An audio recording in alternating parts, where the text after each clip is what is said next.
Okay,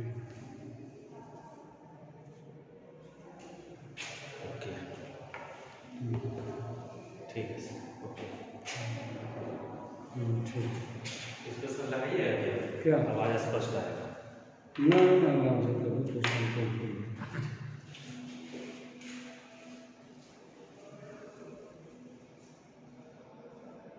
पुनः एक बार आप सभी का क्लास में स्वागत है। पिछले जो आपने वीडियो देखा होगा या जो भी उसको समझा होगा, उसी के पार्ट में और पुनः फिर आगे हम चर्चा करेंगे। जो महिला शिक्षा से ही संबंधित कुछ और बातें रह गई है, उसको और आगे लेके चलते हैं। कुछ बिंदुएं और रह गई है, उसको पुनः मैं आप लोग के पास रखते हैं, उसको समझिए। और कोई तरह की परेशानी हो तो ज़रूर कमेंट में उसको बताइए। तो ये इसमें कल चर्चा कर रहे थे जो स्त्री शिक्षा के बारे में, कि बहुत सा उन लोग की आवश्यकता अनुसार पाठ्यक्रम को भी तैयार किया जाए, ताकि वो मतलब अच्छी तरह से अपने जो डेली लाइफ का है उसके अनुरूप भी उसके पाठ्यक्रम को बनाया जाए, जिससे उनकी संतुष्टि हो और आगे मतलब उनकी रुचि बना रहे। तो ये पढ़ाई के प्रति। दूसरा देखिए, इसमें सबसे इम्पोर्टेंट बात जो कही गई है कि निरक्षर स्त्रियों के लिए युद्ध स्तर पर कार्य करके निरक्षरता दूर करने के उपाय किए जाएं, जिससे कि स्वयं सेवी संगठन संपूर्ण मानव शक्ति का सहयोग लिया जाए। कहने का मतलब यह है कि जो निरक्षर है, जो कुछ भी लिखना पढ़ना नहीं जानते हों, उनके लिए क्या किया जाए कि इसका युद्ध स्तर पर कोई ना कोई विकल्प निकाला जाए। इसके निरक्षरता को दूर करने का उपाय जो हो, वो अगर हम सही तरीके से ढूंढ निकालते हैं तो बहुत ही अच्छा मतलब इसका रिस्पांस मिलेगा। जिसमें कि कौन मदद कर सकते हैं, तो स्वयं सेवी संगठन हो, संपूर्ण मानव शक्ति का सहयोग मिले, जो भी हो, तो इससे हमारा स्त्री शिक्षा का विकास और अच्छा हो सकता है। इसी क्रम में प्रोफेसर राममूर्ति समिति 1991 में बालिका शिक्षा पर निम्नलिखित सुझाव दिए थे। कहते हैं कि प्रोफेसर राममूर्ति जो 1991 में कुछ और सुझाव दिए थे, वो इस प्रकार मतलब सुझाव है। नंबर 1 क्या कि अध्यापिकाओं की अधिक से अधिक नियुक्ति की जाए। उसमें कि जहाँ पे यह स्त्री शिक्षा को बढ़ावा देना है, तो उसमें क्या है कि अधिक से अधिक जो है स्त्री को, अध्यापिकाओं को स्त्री वर्ग की नियुक्ति की जाए, ताकि उनका मनोबल बढ़ सके। दूसरा कि विद्यालय में पोषण, स्वास्थ्य एवं बाल विकास का समावेश किया जाए। क्या है कि पोषण से मतलब है कि जो हमारे शरीर में जो तत्व की जरूरत होती है ना, तो वो सब तत्व जो है पर्याप्त मात्रा में मतलब बच्चों को मिले, ताकि वो स्वस्थ हो और बाल विकास, चाइल्ड डेवलपमेंट को बढ़ावा मिले और इसकी समावेश की जा सके। विभिन्न स्तरों पर महिला अनुसंधान केंद्रों की स्थापना की जाए। और कहता है कि हर राज्य में या वैसे जहाँ पे सुविधा है संसाधन की, तो उसे जगहों पे मतलब महिलाओं के से संबंधित जो भी बातें हैं, वह सब से जुड़ी सभी बातों के लिए अनुसंधान केंद्र की भी स्थापना की जाए, जिससे कि जो उनकी समस्याएं हैं वह सभी समस्या को हम और अध्ययन करें और उस पर कुछ उसका विकल्प उसका ढूंढ सकें या उसका कुछ खोज कर सकें, और जो आने वाली जो समस्याएं उनके साथ है उसका समाधान हम निकाल सकें। अगला बिंदु है कि महिला शिक्षा के लिए अलग से धन का प्रावधान किया जाए। जो बहुत ही इम्पोर्टेंट है कि जो हमें शिक्षा के लिए धन प्राप्ति मिल रही है वो तो सही है, लेकिन इसके बढ़ावा के लिए अलग से हमें और मतलब धन मुहैया कराया जाए, ताकि जो उसके बीच में जो कमी है, जो कुछ और समस्याएं हैं, उस समस्या को सुधार करने के लिए इसका कुछ अलग से धन का प्रावधान किया जाए। आगे का बिंदु है कि छात्रवृत्तियां, मुफ्त पाठ्य पुस्तकों का वितरण एवं अन्य प्रोत्साहन अधिक से अधिक दिए जाएं। कहने का मतलब यह है कि बालिकाओं को छात्रवृत्ति दी जाए या पाठ्य पुस्तकें दी जाए मुफ्त की, और इन अनेक प्रोत्साहन में से राशि भी अलग तरह से दी जाए खेलकूद के लिए, या हाइजेनिक दृष्टिकोण से भी उसको हम प्रोत्साहित करें तो वो आगे बढ़ सकता है। तो ये बहुत मतलब महिला शिक्षा के उत्थान हेतु ये बहुत बड़ी बिंदु है, बहुत बड़ी बातें हैं कि उनको मुफ्त का पाठ्य पुस्तक है। आजकल जो चल भी रहा है कि हर एक कम से कम 16 to 14 ईयर्स के जो भी मतलब स्टूडेंट्स हैं, बालक हो या बालिकाएं, उन सभी के लिए मुफ्त निःशुल्क शिक्षा की व्यवस्था है। और 8वीं 9वीं तक के या 10th तक के भी स्कूलों से किताब भी मुहैया करा दिया जाता है और छात्रवृत्तियाँ भी दी जाती है। अच्छे अंकों के आने पर मान लिए आपने मैट्रिकुलेशन में प्रथम श्रेणी से करते हैं, इंटर आप प्रथम श्रेणी से करते हैं, या जो भी अन्य विशेष जाति वर्ग विशेष से भी संबंधित है, उनके लिए SC ST महिलाओं के लिए भी अलग से मतलब छात्रवृत्तियाँ दी जाती हैं। तो ये सब आपको सुविधा जो है बहुत कारगर साबित होता है महिला शिक्षा के लिए। और आगे जो है इसके लिए वर्तमान में अब क्या क्या प्रयास किए जा रहे हैं, कुछ उन सब बिंदुओं पर भी हम ध्यान डालते हैं।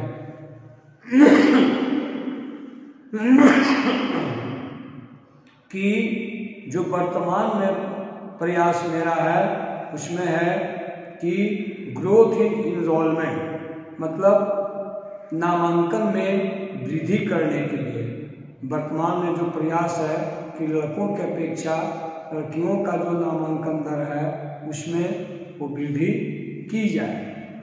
तो बालिकाओं के नामांकन में वृद्धि करने के उद्देश्य से विभिन्न प्रकार की योजनाएं मतलब सरकार द्वारा लागू की गई, परंतु उनकी पूर्ण जानकारी आम जनता को न होने के कारण वह पूर्णतः इसे गति देने में असफल सिद्ध हुई। कई सरकार ने नामांकन के अनुपात को या वृद्धि को बढ़ाने के लिए बहुत सारे प्रयास किए, परंतु वह प्रयास हमारा मतलब पूर्ण रूप से लागू नहीं हो सका क्योंकि आम जनता तक हम अपना प्रयास नहीं पहुंचा पाए, जिसके कारण वह उसमें हमें सफलता नहीं मिली और वह पूर्ण रूप से सफल नहीं हुआ। प्राप्त आंकड़ों से पता चलता है कि वर्ष 78-79 में 6 से 14 वर्ष आयु वर्ग के बच्चों के नामांकन न कराने वाली लड़कियों की संख्या 66% थी। कहता ये बहुत पहले का डाटा है। 78-79 में जो 6 से 14 वर्ष की आयु के बालिकाएं जो रही है उनका न नामांकन कराने का प्रतिशत जो है वो 66% थी। आगे दूसरा बिंदु है कि राष्ट्रीय समिति का गठन, ऑर्गेनाइजेशन ऑफ नेशनल कमिटी, शिक्षा मंत्रालय के द्वारा ये भारत सरकार द्वारा महिलाओं को शिक्षा हेतु एक कमेटी बनाई गई, राष्ट्रीय समिति एक स्तर पर जो 1974 में वो मुख्य रूप से मतलब निम्नलिखित बिंदु को सिफारिश करती है। ऐसा कौन सा मतलब वो निम्नलिखित बिंदु है उसको आगे हम जानते हैं कि उसने उस कमेटी जो राष्ट्रीय स्तर पर समिति का गठन किया गया उसमें किन किन बातों पर ध्यान दिया गया है। पहला कि केंद्र द्वारा राज्य सरकार, केंद्र द्वारा राज्य सरकारों तथा स्वायत्त सेवा संस्थानों को अनुदान के रूप में स्त्री शिक्षा के विकास हेतु विशेष धनराशि प्रदान की जाए।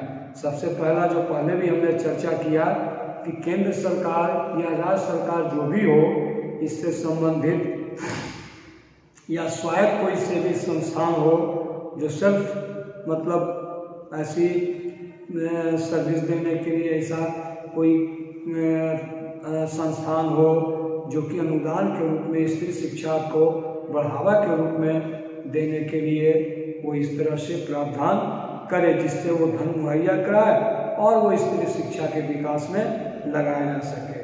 दूसरी कि लड़कियों के नामांकन में वृद्धि हेतु विशेष सुविधाएं उपलब्ध कराई जाए और कहता है कि लड़कियों के नामांकन में उसकी प्रतिशत को बढ़ाने के लिए हमें अलग से विशेष सुविधाएं उपलब्ध कराया जाए, ताकि मान लिया उसमें इस तरह की बातें आती हैं कि जहां लड़कों का नामांकन का अगर रिजल्ट के आधार पर या कोई कॉम्पिटिटिव एग्जाम के आधार पर लिया जाता है तो उसमें लड़कियों को जो है कुछ विशेष मार्क्स में छूट दी जाए ताकि वृद्धि नामांकन में हो सके।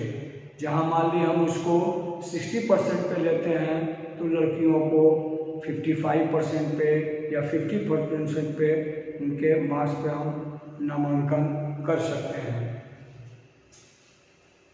तीसरा बिंदु है कि महिलाओं को शिक्षण प्रशिक्षण कंडेंस कोर्स द्वारा प्रदान किया जाए। कहता है कि महिलाओं को जो शिक्षण प्रशिक्षण का हो एक मतलब उसके लिए सीमित या उसकी आवश्यकता अनुसार जो है उसके सिलेबस को तैयार किया जाए, एक कोर्स प्रदान किया जाए ताकि कहीं भी प्रशिक्षण में उनको परेशानी न झेलना पड़े। और ऐसी बालिकाओं के लिए जो बीच में ही पढ़ाई छोड़ देती हैं, ऐसा पाठ्यक्रम तैयार करना चाहिए जिसे वे अनौपचारिक शिक्षा के रूप में ग्रहण कर सकें। कहने का मतलब तात्पर्य यह है कि वह सभी बालिकाएं जो बीच में ही 10th करने के बाद 8th करने के बाद वो बीच में छोड़ देते हैं किसी कारणवश, तो वैसे बच्चियों के लिए मतलब अनौपचारिक शिक्षा की व्यवस्था की जाए ताकि आगे की शिक्षा प्राप्त कर वो मतलब शिक्षित हो सकें या फिर अपने आप को जीविकोपार्जन के लिए वो अपने आप को समाहित कर सकें, संयोजित कर सकें, जैसा कि बालकों के रूप में किया जाता है या बालकों के लिए किया जाता है। स्थानीय महिलाओं को शिक्षक के रूप में कार्य करने हेतु प्रेरित करने का प्रयास किया जाए। सबसे बड़ा महिलाओं को की शिक्षा में बढ़ावा के लिए इसलिए बिंदु बड़ा ही कारगर साबित होगा कि जो भी लोकल स्तर पर मतलब ये हों उनको मतलब जो है ये पढ़ाने के लिए शिक्षकों के रूप में स्थानीय महिलाओं को मौका दिया जाए ताकि उनको ये बढ़ावा मिल सके और इससे वो प्रोत्साहित हो करके वो इस चीज़ को शिक्षा ग्रहण करने में आगे बढ़ चढ़कर हिस्सा लें। महिलाओं शिक्षकों के लिए शहर और नगरों में स्टाफ क्वार्टर्स बनाए जाएं तथा उन्हें पूरी सुरक्षा प्रदान किए जाने की व्यवस्था भी की जाए। और कहा जाता है कि चाहे ग्रामीण क्षेत्र में हो या फिर शहरी क्षेत्र में हो, जहाँ कहीं भी हो उनके जो भी स्टाफ जो भी महिलाएं विद्यालय में काम कर रही हैं उनको वहाँ पे ही मतलब रहने की व्यवस्था की जाए, उनको क्वार्टर की व्यवस्था की जाए, चाहे वह सुदूर एरिया में हो या फिर शहर के बड़े महानगर की बातें हो। तो इससे होता क्या है, उनको आने जाने की परेशानी या फिर अन्य सुरक्षा के व्यू से भी वो ज़्यादा वो मतलब कारगर वो होगा, जिससे कि उनका मनोबल बढ़ेगा, अपने आप को सुरक्षित भी पाएंगे और उनका पढ़ाने का जो है वो चीज़ वो बना रहेगा, उसमें वो उनकी हिस्सेदारी होगी और आगे बढ़ चढ़ के वो हिस्सा लेंगे। तो ये सब बहुत सारे उत्साह वर्धक उन्हें बिंदुएं हैं जो महिला शिक्षा के लिए जरूरी है। और ऐसे और भी बहुत सारे कमेटियां बनी, बहुत सारे गोष्ठियां आयोजित की गई, समय समय पर इनका जो है आयोग का निर्माण किया गया। जैसे उसी में से एक आयोग है राष्ट्रीय महिला आयोग, जो 1990 में खास करके महिलाओं की शिक्षा के लिए व्यवस्थित की गई थी। सन 1990 में राष्ट्रीय महिला आयोग अधिनियम पारित किया गया है, जिसमें एक अध्यक्ष, एक सचिव एवं 5 पूर्णकालिक सदस्य। यह आयोग 31 जनवरी 1992 में प्रभावी आगे जाकर के हुआ। 90 में इसकी कल्पना की गई थी, आयोग का गठन किया गया था, जो 1992 में वो आकर के पूर्ण रूप से प्रभावी 31 जनवरी 1992 से ये प्रभावी हुई, जिसके अंदर भी बहुत सारी बिंदुएं मतलब वो बताई गई है, कि बहुत सारी बिंदुएं दी गई है, जिसको प्रभावी रूप से लागू करने के लिए सुझाव दिया गया कि महिलाओं को कानूनी सुरक्षा प्रदान की गई, उन्हें कारगर ढंग से लागू करने का उपाय सुझाया गया। कि कहा जाता है कि जो सुरक्षा के संबंधित जहाँ तक बातें आती हैं महिलाओं के लिए, उसमें एक कानूनी सुरक्षा काफ़ी कारगर साबित होगी और उन्हें यह एहसास होगा कि हम कहीं अकेले नहीं हैं। दूसरा कि महिलाओं को प्रभावित करने वाले कानूनों में कमी, अपर्याप्त या त्रुटि पर संशोधन के भी सुझाव दिए जाएं। कहा गया है कि इन महिलाओं को प्रभावित करने वाले जो भी कानून है, उस कानून में जो अपर्याप्त या कोई त्रुटि है तो उसको भी संशोधन कर करके और आगे बढ़ावा देने की बात कही गई है। महिलाओं की शिकायत पर ध्यान देना एवं जहां कानूनों का उल्लंघन होता है या समस्याओं को संबंधित अधिकारी तक पहुंचाना।